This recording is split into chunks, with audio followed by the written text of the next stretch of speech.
Today, we're making my ultimate Bolognese sauce, something I used to do almost every Sunday. Bolognese is one of my favorite things to cook because it has so many different layers of flavors and there's always room for refinement or improvement. I've made this probably close to 100 times. Every time I would do something differently. I've deviated so much from the original ragù alla Bolognese recipe from Bologna that it's almost insulting to call it Bolognese. Let's call it my ultimate meat sauce for a pasta dish. Let's do it. So, like any good meat sauce, it starts with a stock. And for me, making your own stock, it's a wonderful, wonderful way to build flavors. If you have the time to cook it as a weekend project, cook the stock the day before, and then the next day, you can make your Bolognese sauce, which is exactly what we're gonna do. First things first, we have some oxtail. Oxtail with the bone, given the long cooking time, it's full of beefy goodness and extremely flavorful, and that would be the backbone of our stock. Very simple. We season generously with salt and we add some aromatic vegetables to the oxtail. These are precisely the same vegetables that we'll be sweating tomorrow in the actual sauce. So we're just reinforcing the flavors and adding depth by roasting them with the oxtail, giving that caramelization, deeper flavors from the vegetables. You can do this whole thing on the stove, but from experience, it's much messier. Given the uneven shape of the oxtail, your room will smell like beef fat for the foreseeable future. Celery, similar size. You don't want them too small, otherwise they burn in the oven.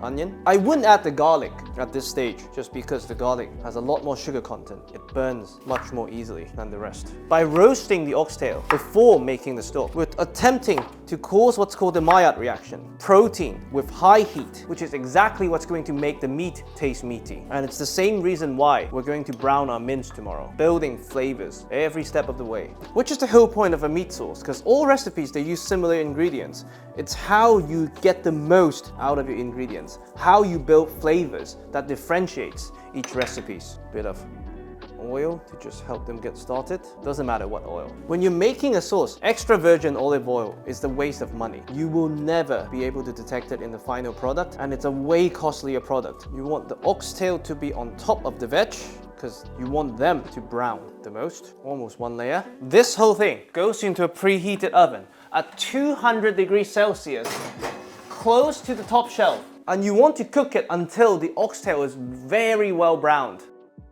All right, after about 40 minutes, check on the oxtail.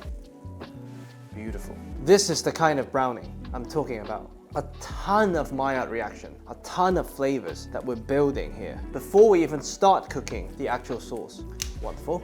Now, to speed up the process and maximize flavor extractions, I often like to use a pressure cooker for this recipe. If you don't have a pressure cooker, just multiply the cooking time by 3. It'll work out to similar effect. Everything goes in, including the fat and the liquid. To add even more flavors and collagen, I always like to enlist the help of some poussins, baby chicken. They're often of much higher quality than supermarket chicken, and they have a ton of connective tissues that would further thicken the cooking liquid. And tomorrow you'll see why. Now, a few bay leaves, 2 star anise, which will bring out a lot of beefy goodness, but I promise you that you will not detect in the final product, and black peppercorn. If you have the time, toast the spices on a non-stick briefly until they're fragrant before adding them. You'll get a lot more mileage out of your spices. And now, with the parsley, I like to add the parsley in 3 stages. So this is stage 1. And just like coriander, cooked parsley has a lot of depth, unlike fresh parsley. So again, we're building flavors. Generous sprig. All we need to do is add enough liquid to cover most of it. Too much liquid, that's unnecessary dilution, and you'll end up spending way too much time reducing it tomorrow. And once they cook down, the bones would start to disintegrate, so everything will eventually be submerged. Lid on. 2 hours. We'll pass everything through a sieve, leave it in the fridge overnight, and tomorrow, Bolognese time. All right, day 2. Let's make the actual meat sauce. First, let's talk about the fat content we use. Today, we have guanciale, which is cured, unsmoked pork cheek. If you've ever made carbonara, you'll be very familiar with this cut. I normally prefer this to bacon because the fat just renders and melts. The texture of the cheek combines so beautifully with the rest of the sauce. If you have access to it, give it a try. Very simple. We remove the outer part of the guanciale because that's way too flavorful, and we want to be able to control what kind of flavors we add to our meat sauce. And now we simply cube it. It has such wonderful fat content. You actually don't need to add a drop of oil for the whole dish. And of course, at the very end, we can skim off the excess fat. It might sound silly that we're adding so much fat and skimming off the fat at the end, but fat is flavor. Everything cooked by this beautiful pork fat would take on so much flavor. At the end, after skimming off the fat, you still get a far more superior product. Straight into the cold pan. I know I said cube, but strips. Strips are fine. Slowly bring in some heat to render the fat. It looks like a heart attack, but trust me, it's worth it. Now, while the fat is rendering, we prepare our aromatic vegetables, carrots, and these will reinforce the flavors we introduced already in the broth we cooked yesterday. But instead of browning, we'll be sweating them today, giving them a different flavor profile to provide more complexity to the dish. The carrots, they add a lot of sweetness to the dish. If you like your meat sauce on the sweet side, add more carrots. Even though these are established recipes, the carrot, celery, onion, I think it's very important still to question each step of the way, to know why we're doing certain things, what a particular ingredient is bringing to the table, so then one day you can adjust it to your palate. For a recipe that's so complex, with so many steps, such as this one, it's also really beneficial to taste as you go. You get a much better understanding of why you're adding each ingredient or doing each step. You want to keep an eye on the guanciale to make sure they're not burning. You know, every time I start cooking this dish, thinking, oh, the chopping of the vegetables is going to be so therapeutic. And then by the second carrot, I always ask myself, why didn't I use a food processor? I just want you to know, it's completely okay to use a food processor if you wish to have a quick meal. That's actually a lot of carrots. The celery for me brings a lot of complexity, not dissimilar to coriander cooked for a long period of time, and it really brings a lot of depth to the dish.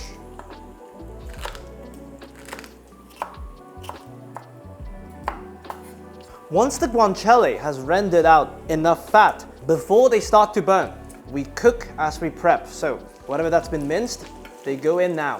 For me, this is normally how I like to prep and cook. If you're doing it for the first time and you want a stress-free experience, do all the prep in the world and then you start cooking and really enjoy the cooking process. The onion, again, adds sweetness and depth. It's fascinating that cooking is so much about the control of water content. The difference between a raw and cooked onion is night and day, and it's mostly to do with the evaporation of the water. It takes with the water the harshness and the acidity, but it keeps the sweetness and complexity. As you might have noticed, I didn't salt the aromatic vegetables yet because the guanciale is very salty. Better to be on the safe side and adjust afterwards.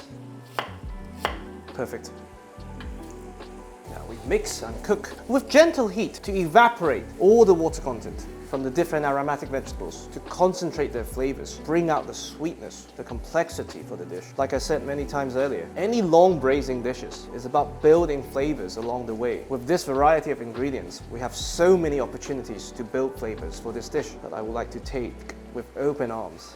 Now, to add even more complexity, like I promised yesterday, we're adding the parsley in 3 stages. This is stage 2. And for long cooking, the stalks are actually the hero. Cooked parsley really offers a very different flavor profile to raw parsley, and it adds so much depth that I recommend you at least try it once. Looks like a lot, but they will wilt and shrink down. Now we prep some garlic. We're not going to add the garlic until all the vegetables are translucent, because the garlic, they burn much quicker than the rest. So if you add the garlic now, by the time everything else is ready, you have burnt garlic. With garlic, you can remove the core if you wish. In this case, I'm doing it because I have too much time. I'm waiting for the veg. But for a braising dish, normally I don't bother. The end product will be the same. If you're using it for a salad or short cooking dishes, then it's worth it to remove the core. By the way, if you're using a garlic crusher, you should also adjust the time you add the garlic, because then you would have broken down the cell membranes and they will burn much faster than garlic chopped like this.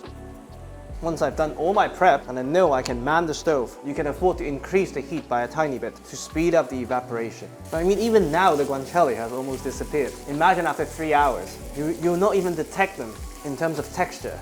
but you'll thank them in terms of flavors. You see the steam, that's the water content evaporating. And we want to get to a stage where there's very little steam coming out. And that's when you know, now the vegetables are translucent, garlic in.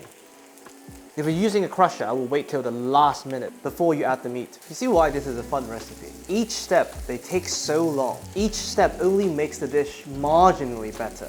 But by making each step slightly better, the final product will be amazing. And that's why it's so much fun. As you can see, the vegetables have evaporated most of the water content and they're just about to turn brown. So now we're gonna add our meat. Today we have my favorite 3 mix of pork shoulder, lamb shoulder and beef chuck. You can use one, you can use all 3. It really is up to you. For me, the pork shoulder and the lamb shoulder, they have a ton of connective tissues which would not only just bring flavors but thicken the sauce. Give us that viscosity that you desire from a hearty meat sauce. And of course, both the lamb shoulder and pork shoulder has a lot of fat. We all know fat means flavor. With the beef chuck, which is simply the first 6 ribs of a kettle, they have a ton of flavors, and when you give it time to cook, they're as tasty as any ribeye, which is the 7th to the 13th rib, of course. So now we break them apart. With the meat sauce, we're always playing with a trade-off between texture and flavor. When you cook the meat enough to give them a proper browning, we're losing texture. You'll get chewy bits of meat at the end. But if you don't give them browning, we're losing flavors. So today, 2-stage approach, which has been my go-to recently, we will cook the meat just enough for them to evaporate most of their water content, to concentrate their flavors, but not enough to give them the proper browning you would associate with a piece of steak, for example. But we will finish the cooking of the whole dish in the oven, and given how gelatinous the meat cuts are and how gelatinous we've made the stock yesterday, the gelatin on top of the pot will actually start caramelizing along with bits of the meat, giving us the Maillard reaction that we desire, giving us that beautiful browning without having to sacrifice the texture of the meat. It will take slightly longer, but if you want the perfect meat sauce, it's worth it. Now the pressure's off. We're not browning the meat. We're simply evaporating the water and breaking them apart along the way. This is a batch cooking dish, by the way. As in, you're almost always better off cooking a large batch because the marginal gain in flavor is not linear. The bigger the batch, the tastier the overall dish. And it's very freezer friendly. So today, for the purpose of demonstration, I think we have 1 kilo of meat in total. But normally, when I'm cooking this for the family, I make at least 2 kilos with a gigantic pot, and I would portion them, freeze them, and you get an amazing meat sauce for at least a month. The more you evaporate, the more flavors you can introduce, so it's worth the time. This is another reason why I use a large pan instead of a pot, because you have a much larger surface area for the evaporation to occur, and later on, a much larger surface area for the caramelization to occur in the oven. Alright, once the evaporation has mostly subsided, and before we overcook the meat, we introduce my holy trinity of umami bomb. First up, tomato puree.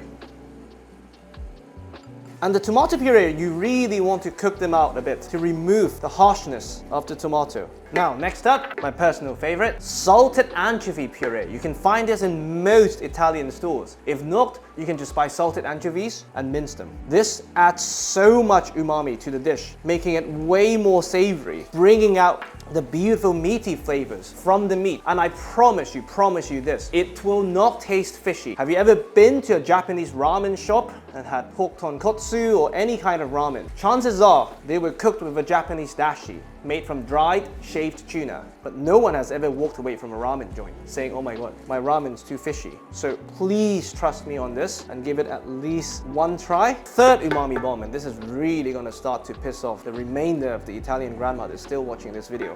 Soy sauce. Not to make it taste like a Chinese noodle dish, but again, to add the savoriness that's gonna bring out the best from the meat. In the summer, I would quarter some cherry tomatoes, add them in, cook it with the lid on, and that's my fast-track pomodoro. But in the winter, canned tomatoes. Out of season tomatoes, they're never good because in order to transport them, the farmers have to pick them when they're not ripe to minimize bruising. So you'll never get ripe tomato outside of July and August. Now you taste. You adjust the seasoning. In this case, the salt is actually perfect. I'm just gonna add a ton of black pepper because I like my meat sauce with a ton of black pepper. And now we start to introduce the wet elements. First, the wine. Since I've done this a gazillion times, a shocking fact is that it actually does not matter whether you use white or red. Besides a bit of color, if you do a blind tasting, no one will be able to tell you the difference. In this case, about 500 ml of cheap dry red wine. And like I said many times in almost all of my braising recipes, you really need to cook out the red wine. A, to evaporate the alcohol, but B, to get rid of the acidity and really concentrate the flavors. So at least 8 minutes at high heat, because once you introduce other liquid, there's no more alcohol evaporation. You are stuck with whatever you added. Now, papers about that. I'm not going to pretend I know the content, but trust me on that. So I'll see you in 8 minutes. All right, after 8 minutes, this is the level of reduction you should expect to see, and there should not even be a hint of alcohol smell. Now, I've preheated the oven to 150 Celsius fan, and I've brought back yesterday's hero, this incredibly gelatinous, wobbly stock with the fat floated to the top. We're gonna skim off all of the fat. The reason why I did not use this fat to cook our sauce today is because of the chicken. Fat is flavor, and I did not want to introduce the taste of roasted chicken to our meat sauce, which is also precisely why I did not roast the chicken before adding to the broth. I mean, you can use the fat to make potatoes. Perfection. And now we introduce this gelatinous goodness slowly. Each time we want just enough stock to cover everything so that the top heat of the oven would caramelize the gelatin and bits of the meat, giving this dish the meaty flavor that it lacks now because we were solving for texture. So, tiny bit of jelly. And we're not skimming off the fat yet because fat has a higher boiling point than water and fat floats to the surface. So we want the fat to help us out caramelizing the dish. We'll skim off most of the fat after we introduce the stock for the last time. Beautiful. Wow, look at this. Now it's also the last chance to scrape the bottom for any fond, any burnt bits for extra flavor. A few bay leaves. You can add a bouquet garni, but I honestly wouldn't go out of my way shopping for a bunch of herbs just for one dish and let the rest go to waste. So whatever you have. Once this is back to a proper boil, stove off, and this goes into the oven. And for the first hour, you don't really need to do much, but after the first hour, every 15 minutes, you mother it. You mix it with the spoon. You scrape all the burn bits from the sides to add flavors, and you top it up with just enough gelatinous broth. And this cooks in the oven for 3 hours. After 3 hours, let's check on our meat sauce.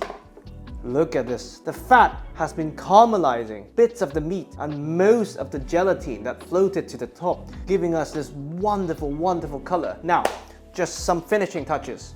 First, we fish out the bay leaves.